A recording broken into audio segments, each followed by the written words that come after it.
like to particularly underline our position of በአንድ ጉዳይ ላይ አስምሬ ማለፍ እፈልጋለሁ። በዚህ ኢትዮጵያ በምትገኝበት አካባቢ የአገራት ሉዓላዊነትና የግዛት አንድነት መከበር አለበት የሚለው አቋማችን ነው። ቱርክ በዚህ አካባቢ በፍጹም አዲስ ጦርነት እንዲኖር አትፈልግም። ይህ ዋጋ የከፈለ አካባቢ ሌላ ግጭት ሊጨመርበት አይገባም።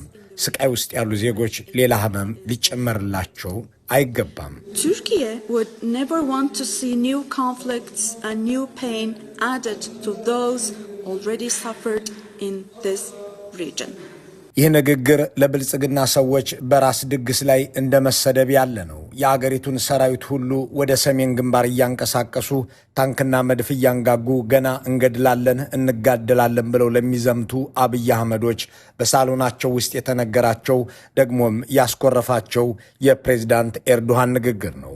በአሁኑ ወቅት በምስራቅ አፍሪካ የጎረቤቶቿን ሉዓላዊነት ጥሶ ከሶማሊያ ግዛት ቆርሶ እውቅና ሊሰጥ ሲል የተያዘ ለሱዳን ማፍረሻ ሰራዊት ማሰልጠኛ መክፈቱ የተደረሰበት ኤርትራን ለመውረር በየቀኑ ጦር ሲሰብቅ የሚውል በአገሩ ውስጥም የራሱን ዜጎችና ድርጅቶች ለመውጋት የሚንቀሳቀስ ከብልጽግና ውጭ የለምና የአገራት ሉዓላዊነት ይከበር፣ አካባቢው ስቃይ ውስጥ ነውና ሌላ ህመማት ጨምሩበት የሚለው የዲፕሎማሲ ቋንቋ የጠቀለለው ገለጻ በቀጥታ ሲነገር አብይ አህመድ ሆይ ስለምን ምስራቅ አፍሪካን መበጥበጥ አትተውም?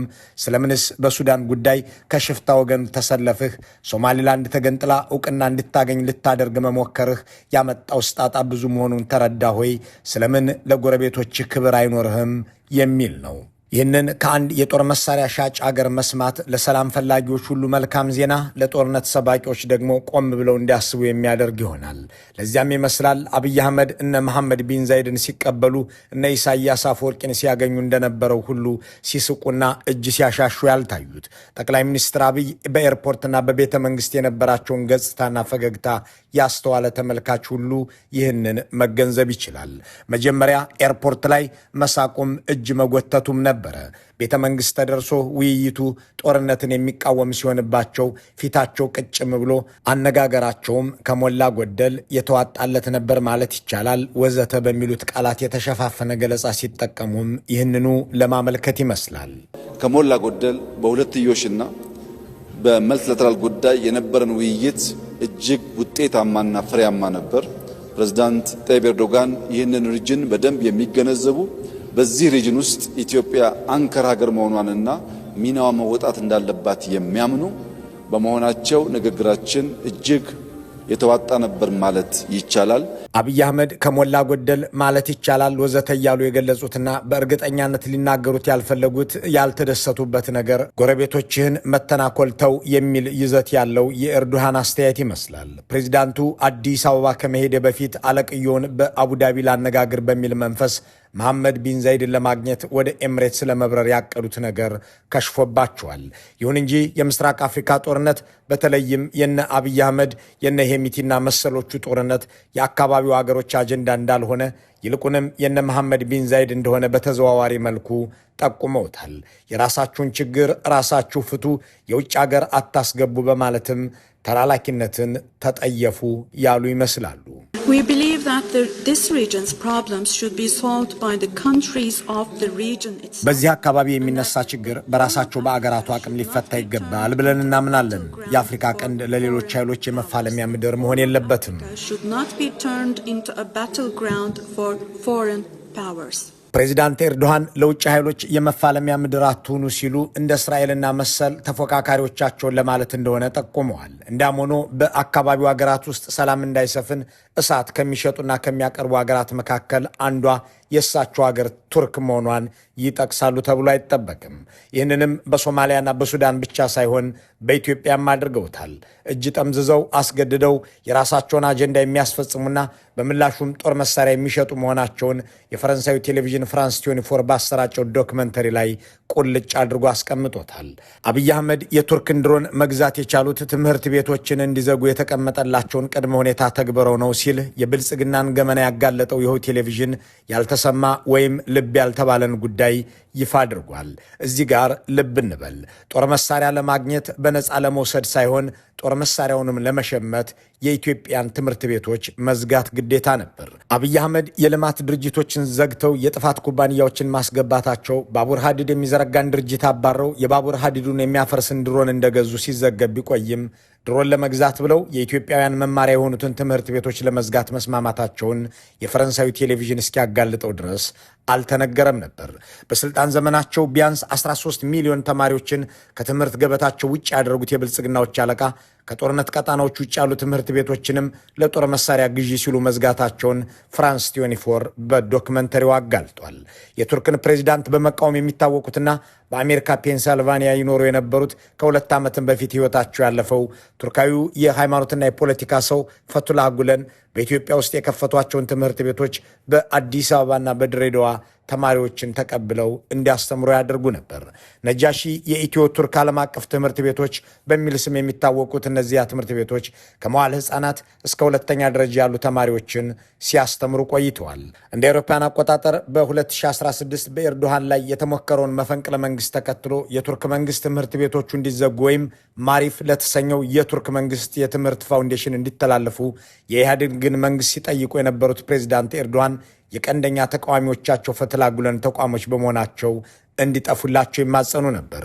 ይሁን እንጂ ትምህርት ቤቶቹ ኢትዮጵያውያንን የሚያስተምሩ በመሆናቸው ልዘጋቸው አልችልም በማለት ኢህአዴግ ፈቃደኛ ሳይሆንላቸው ቀርቷል። አብይ አህመድ የቱርክ መንግስት ድሮን እንዲሸጥላቸው ሲጠይቁት ግን መጀመሪያ እነዚህን ትምህርት ቤቶች ዝጋ የሚል ቅድመ ሁኔታ ተቀምጦላቸው ፈጽመዋል። ይህንን ካደረጉ በኋላም ወደ ቱርክ አንካራ ቀኑ ከአንድ ሳምንት በኋላ።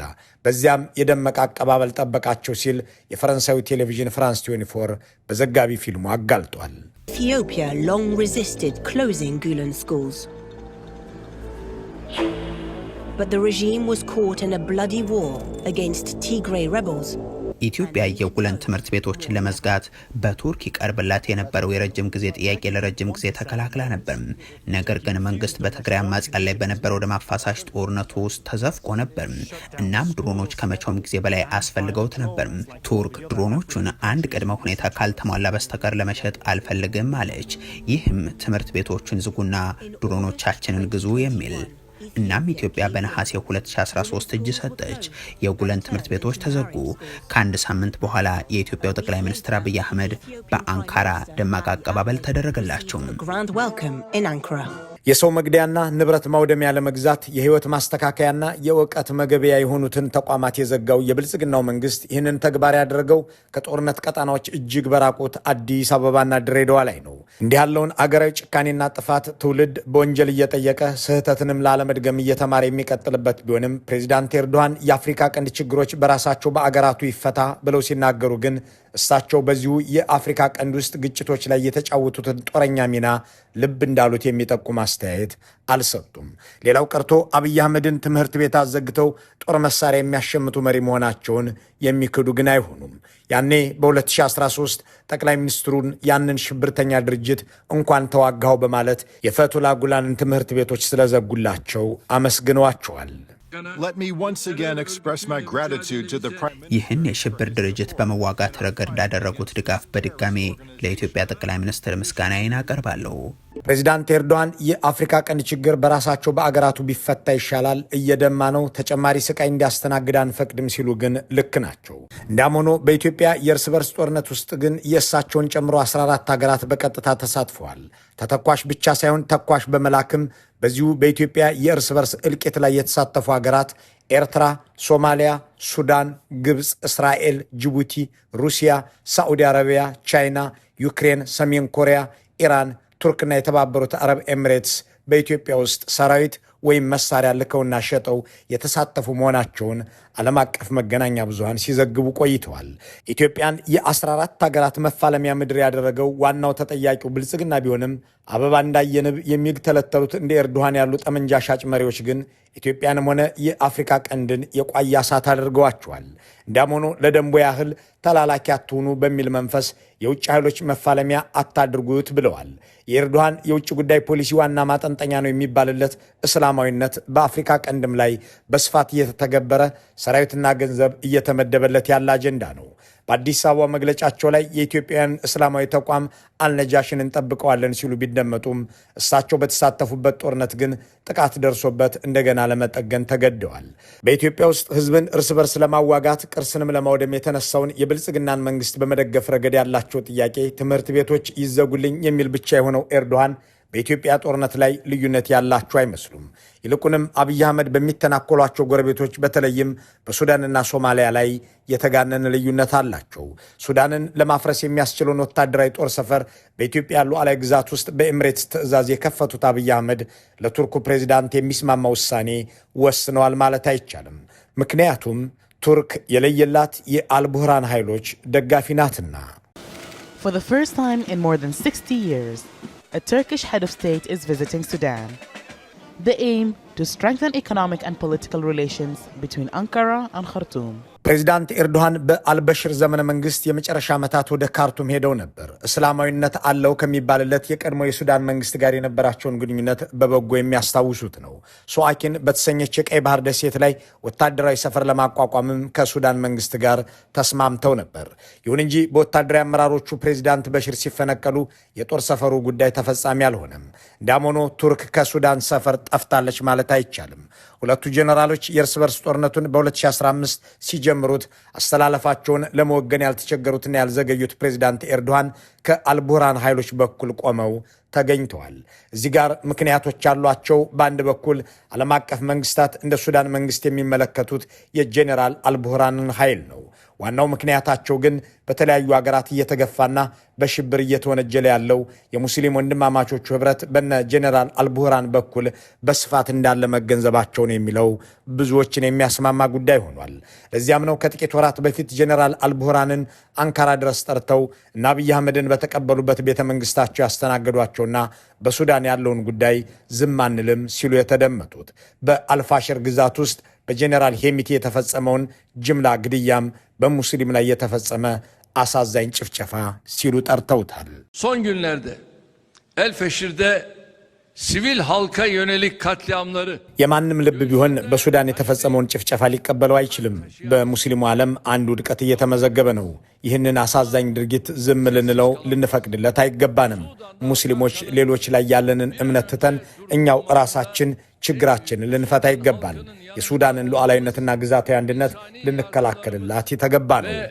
kalkınma desteklerimizi sürdürmemiz ehemmiyet arz ediyor. ሙስሊሞች የሱዳንን ሉዓላዊነት ልንከላከል ይገባል የሚሉት ፕሬዚዳንት ኤርዶሃን በአዲስ አበባ መግለጫቸው ግን የአካባቢውን ሀገራት ችግራቸው ራሳቸው እንዲፈቱ ሌሎች እንዳይፈተፍቱ የሚጠይቁበት ሆኖ የተደመጠ ነው። ለፕሬዚዳንት ኤርዶሃን የአልቡርሃንን ጦር መተናኮል እስልምናን መዋጋት እንደሆነ ግን ለአብይ አህመድ ግልጽ ያደረጉላቸው አይመስልም። ፕሬዚዳንቱ እኔ ብቻ ልግባበት ሌሎች ግን አይምጡበት ለማለት ካልሆነ በቀር እስልምናንና ወታደራዊ መሳሪያ ሽያጭን ማዕከል ያደረገው የኤርዶሃን እጅ በጥልቀትና በረዥሙ የተዘረጋ ነው። እናም የጎረቤት ሀገራት ሉዓላዊነት ይከበር ሲሉ እኔ በምንቀሳቀስባቸው አካባቢዎች አትድረሱ ለማለት ያሰቡ ይመስላል። ከሱዳን በተጨማሪም በሶማሊያም የኤርዶሃን የቤት ሥራ በስፋት የቀጠለ ነው። ባለፉት ዓመታትም ቱርክ የሶማሊያን ባህር ክልል ለመጠበቅ ተስማማች። ቱርክ ቢሊዮን ዶላሮችን በሶማሊያ ለማፍሰስ ወሰነች። ቱርክ በሶማሊያ ውስጥ ትልቁን የጦር ሰፈር የገነባች ሀገር ነች። የቱርክ አየር መንገድ ወደ ሶማሊያ የሚበር ብቸኛ አውሮፓዊ አየር መንገድ ነው። ቱርክ የሶማሊያን መንግስት ከኢትዮጵያ መንግስት ጋር ልታስማማ እየጣረች ነው እየተባለ በተደጋጋሚ ሲነገር ቆይቷል። በእርግጥም ሶማሊያ ለቱርክ እንደ አይን ብሌን የምትታይ ሀገር ሆናለች። ፕሬዚዳንት ኤርዶሃንም ጠቅላይ ሚኒስትርም ፕሬዚዳንትም በሆኑ ጊዜ ሄደው የጎበኟት ሀገር ነች። እናም እንዲህ ደጋግሞ የሚመላለሱባት ሶማሊያ አሁን ትልቁ የቱርክ ጦር መገኛ ሆናለች። በሞቃዲሾ ትልቁ የጦር ሰፈር ብቻ ሳይሆን ትልቁ ኤምባሲም የቱርክ ነው። This base in the Somali capital city of Mogadishu is now the biggest military post and training camp Turkey has overseas.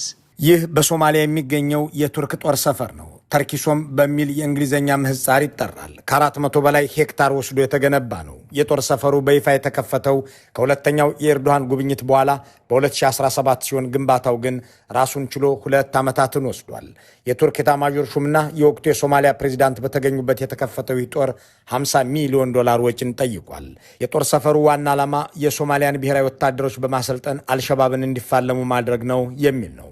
በዚህ ጦር ሰፈር ውስጥ ሰልጥነው የሚወጡ ወታደሮችንም ንስሮቹ የሚል ስያሜ ይሰጧቸዋል። ከ11 ዙር በላይ ሰልጣኞችን አስመርቋል ማዕከሉ። ይሄ ጦር ሰፈር እንዲህ ያለ ተልዕኮ ያለው መሆኑ ሲነገር ቢቆይም የብልጽግናው መንግስት ከሶማሌላንድ ጋር ውል የለሹን የመግባቢያ ውል ከተፈራረመ በኋላ የጦር ሰፈሩ ሚና ከፍ እንዲል ተደርጓል። የአዲስ አበባው አገዛዝ የሶማሊያ ሉዓላዊነት ጥሶ ባህር ሊወስድ ነው በተባለ ጊዜ የሞቃዲሾ መንግስት ከቱርክ ጋር በፍጥነት የተፈራረመው ውል የአገሪቱን የባህር ክልል የሚጠብቅ ነበር።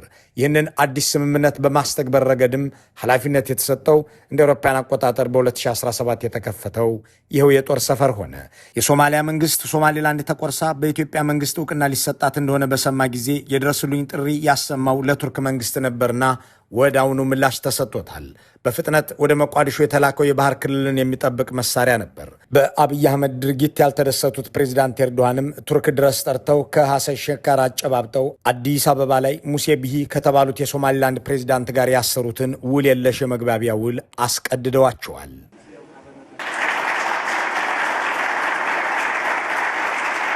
የቱርኩ ፕሬዝዳንት በምስራቅ አፍሪካ ላይ ስለሚከተሉት ፖሊሲ የተዘበራረቀና የሚቀያየር ነገር የላቸውም። እስልምና ቀዳሚ አጀንዳው ወታደራዊ አቅምን ማሳየትና ጦር መሳሪያ መሸጥንም ማዕከል ያደረገው ይኸው የኤርዶሃን ፖሊሲ በሌሎች ሀገራት ላይ አገራቸውን ለማቆም የሚሰሩ መንግስታትን በማገዝ ላይ ያተኮረ ሲሆን በኢትዮጵያ ደግሞ አገሩን ለማፍረስ የሚተጋን ጠቅላይ ሚኒስትር በማስታጠቅ ላይ የተመረኮዘ ነው። አብይ አህመድ ከኤርዶሃን የሚወስዱትና የሚቀስሙት ግን ሰው መግደያ መሳሪያዎችን መታጠቅ፣ ሰው ማስተማሪያ ትምህርት ቤቶችን መዝጋት ብቻ አይመስልም። የስልጣንን ማደላደያና የቤተ መንግስት ግንባታንም እንጂ። ኤርዶሃን መጀመሪያ ጠቅላይ ሚኒስትር ነበሩ፣ ህገ መንግስት ቀይረው ፕሬዝዳንት ሆነዋል። አብይም እንደ ኤርዶሃን ከጠቅላይ ሚኒስትርነት ወደ ፕሬዝዳንትነት ለመቀየር አቅደው እየተንቀሳቀሱ መሆናቸውን ህገ መንግስት ቀይሩልኝና ፕሬዝዳንት ልሁን ብለው አመካካሪ ኮሚሽን ላሉት የመስፍናሪያ ድርጅት መመሪያ መስጠታቸውን ከዚህ በፊት በተለያዩ ጊዜያት መዘገባችን አይዘነጋም። መልካሙን ሁሉ በመመኘት በዚሁ እንሰናበታለን።